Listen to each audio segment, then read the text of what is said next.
တော့ဘာလဲတားစီတာ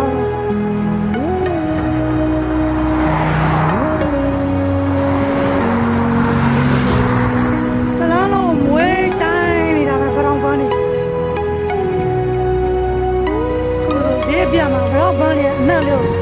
ထောင်ငါကြည့်လိုက်